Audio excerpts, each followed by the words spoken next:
in the last legislative session, Senate Bill 320 by Senator Pete Boris to increase the threshold of full-time occupancy taxes.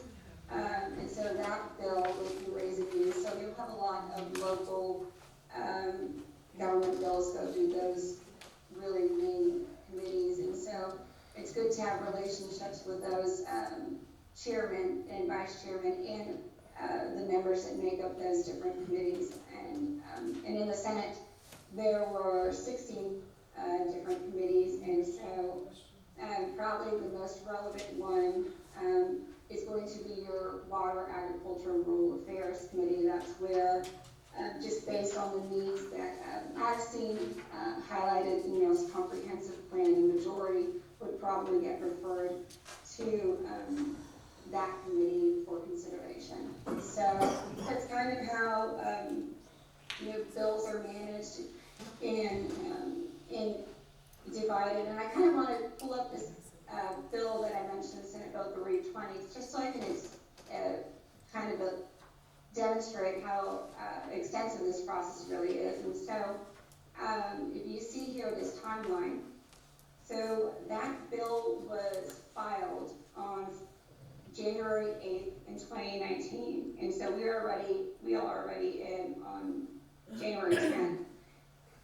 And so, of course, it has to get referred to a committee, and then it has to be heard, and testimony is taken, and we're already looking at March in that timeline, and then it has to be put on the Senate calendar and passed for the third time, and here we're looking at April 17th when it was passed out, and then it has to get referred to the Senate, then to the House. It has to go through both chambers.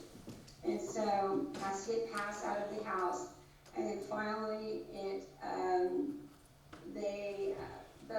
both chambers sign off on the bill, and then they are sent to the governor's desk for final passage. And so this kind of demonstrates how extensive and lengthy this process is to get any type of priorities or any kind of legislative agenda through both chambers and ultimately passed.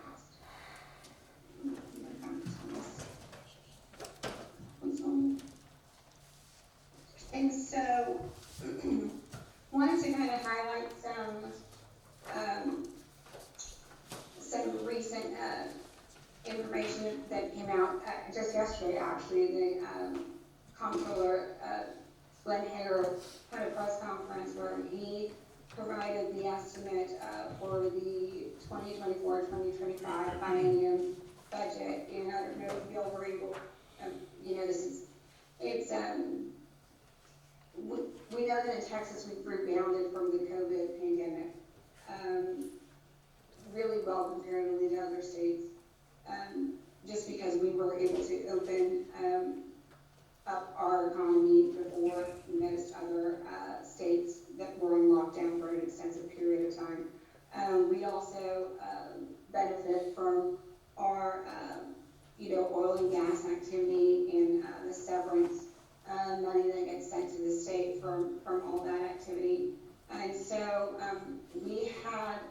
he provided an estimate of $188.2 billion in general revenue. And so that is unprecedented. It represents a 26% increase from the last budget cycle.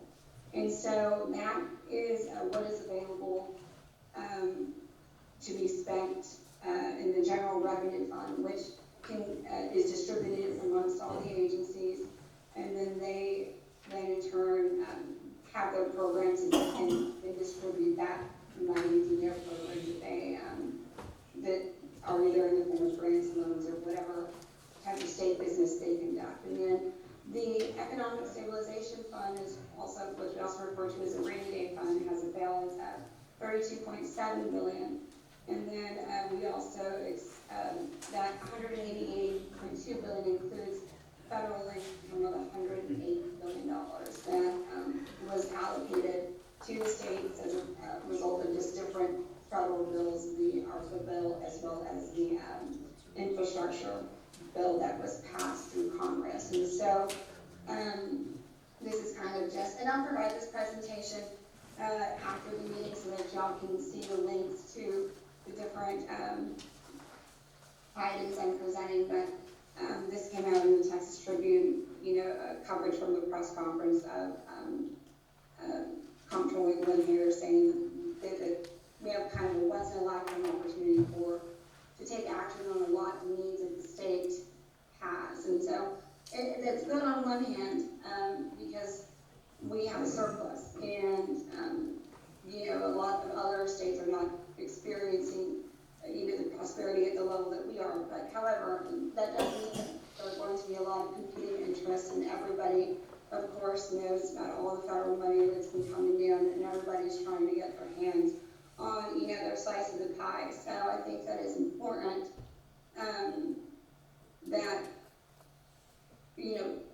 our local governments and our rural areas are represented in that, so that wealth is kind of distributed equally, because that is all taxpayer money that comes from all over the state that we should all have. City governments like Pearsall should have an opportunity to have access to as well. And so let me go ahead and so this is kind of the meat of the presentation that I want to spend the most time talking about. And so I was able to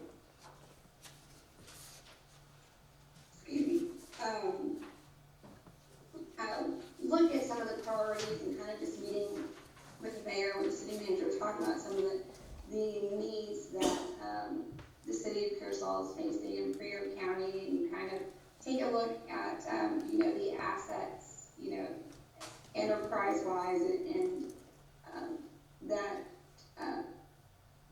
generate some economic activity there in Pearsall. So I've been able to kind of look for some opportunities that I feel like we might be able to draw down from. And of course, we want to try to get, if there are loans, we want to try to get the best financing possible, but right now there are an unprecedented number of grants that are available, and so we want to make sure that we are taking advantage of that opportunity. And I will say that at the legislature, there's been a lot of emphasis on rural development, because politically, I think that you have your major metropolitan areas that are called the blueberries. They tend to vote Democratic, and those, you can see the maps of, whenever you do political polling, and then the rest of the state of Texas has a lot of rural needs. And so the governor, lieutenant governor, and all leadership, they've campaigned on really trying to make sure that rural Texas is taken care of. And so we're going to see a lot of funding opportunities that are geared towards developing rural Texas and making sure that we take care of rural Texas, because that is, the fabric of our great state. And so I wanted to talk about the water projects that y'all highlighted, and the needs that y'all have there. I know that y'all have 4 main water projects that y'all are wanting to see if there's a way to capture some funds to address. And so deferred maintenance and infrastructure is, the narrative that we're hearing across the state. It's not unique to Pearsall. It's something that the state is really intent on trying to address, especially after the winter storm that we had. And so, finding mechanisms to fund capital improvement projects is a priority. And so that's been highlighted through various, so the committees that I mentioned earlier all draft an interim report for the period that we're not in session, that look at different ways to either create funds within the budget, to create, either, attractive financing options, or to create grant opportunities to be able to assist with funding these capital improvement projects. And so I know some of the projects are highlighted have to deal with ground storage tank repair, new construction, new line extension. You want to replace 2 related lines, and then also contamination survey of all the lead pipes that you have. And then I was also reviewing the current proposed funding options. Lorena, can I input something here? Lorena? Can I input something? Just to kind of go over this real quick, you know, we don't really have a legislative agenda, and your scope of work kind of goes in a lot of detail about that. But what we are seeking, roughly again, subject to the council approval, is help with all of this. And so we know that there is a plethora of funding available, and what we need is just basically all the above. You know, we need someone that is going to be looking for these grant opportunities, that's going to be able to write the applications, help us get funding. We can work with some letters of reference, so on and so forth. So I mean, and certainly not to cut short on your program, but all these things we know, we just need, you know, we want to find the right mix to help us find these, to help us procure these, and which includes, of course, funding and grants and all those kind of things. So, Gotcha. so really, just kind of an overview. And again, I don't want to speak for the council, but really, we don't have a legislative agenda. So Sure. I hate to say this, but we just want the money. Sure. You know, I mean, I understand that.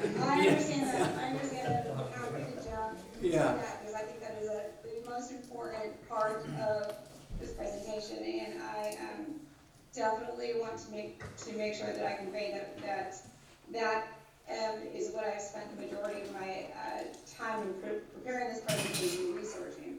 And because you are right, there's a lot of funding coming down, and so you know, like I said, the different maintenance and infrastructure, whether it's for water improvement projects or whether it's for you know, wastewater improvement projects. I'm just going to pull an excerpt from the committee report. You know, aging infrastructure is evolving across Texas. You know, water transmission pipes have a life expectancy of 35 years, and 70% of water lines in the state are over 20 years old, 57% are over 40 years old. Yeah. And the cost to replace the pipes is at least $75 per foot. And I know Pearsall probably has over 2,000 feet of pipe that they would probably like to replace. And so I don't know how involved the city of Pearsall is in the Rural Water Association or the Texas Water Infrastructure Network, but they conducted a needs assessment survey, and 88 members responded, and 61% of those have serve a population of less than 20,000, and 50% represent a rural population, and they all cited aging infrastructure as a top priority. And so currently, the state, there are some funding options, but they are oversaturated. The Drinking Water State Revolving Fund, the Clean Water State Revolving Fund, those two funds have been open they've been created since 2001, I believe, and those I was speaking to somebody, government relations manager today for the Texas Water Development Board, and he said that they are 7 times oversubscribed to. So 1 out of 7 projects are receiving funding for those, one out of 7 applicants actually received funding for in those accounts. So Texas is expected to receive $600 million in the first year of federal infrastructure and investment jobs act funds. However, you need to have had a project in either the drinking water state revolving fund or the clean water state revolving fund in order to receive a lot of this money that's coming down to the Federal Infrastructure Investment and Jobs Act. And so I don't believe currently that the city of Pearsall or the Frio County have any projects that have been submitted to the Water Development Board for those funds or to the Yeah, federal. Lorena, we Is do, that true? we do, we have some, we have, You do? with our comprehensive master. So we have a $13.3 million application we submitted to the the revolving fund. We didn't get the first go around, we didn't get approval, but we're waiting, it's anticipating the second round. What they determined of that, but yes, we have submitted an application. Okay, good to know. That's very helpful because, I was just, so, wanted to highlight that, I was speaking to, Brian McMath, who is the, Government Relations Director for the, Water Development Board today. And he was letting me know that currently, for those state revolving funds, there is a 70% principal forgiveness, going on, associated with those applications. And so, those are loans, those aren't grants, those are loans. And so there's a 70% principal forgiveness, and then there's 0% interest for the rest of the funding. And so those are open each year, and I think that really the benefit of working with our firm is that we have those great relationships at that agency that we can really, my priority is to get Pearsall on the priority list. And I've spent an extensive amount of time working with Senator Perry's office. Senator Perry is the Senate Water and Ag Committee Chairman, and I was just working with their office today, talking about this new opportunity that is the Texas Rural Water Assistance Fund. And this is his #1 priority in the interim charge that he has released. And so this would be allocated to municipalities or local governments that have a population of about 10,000 or less.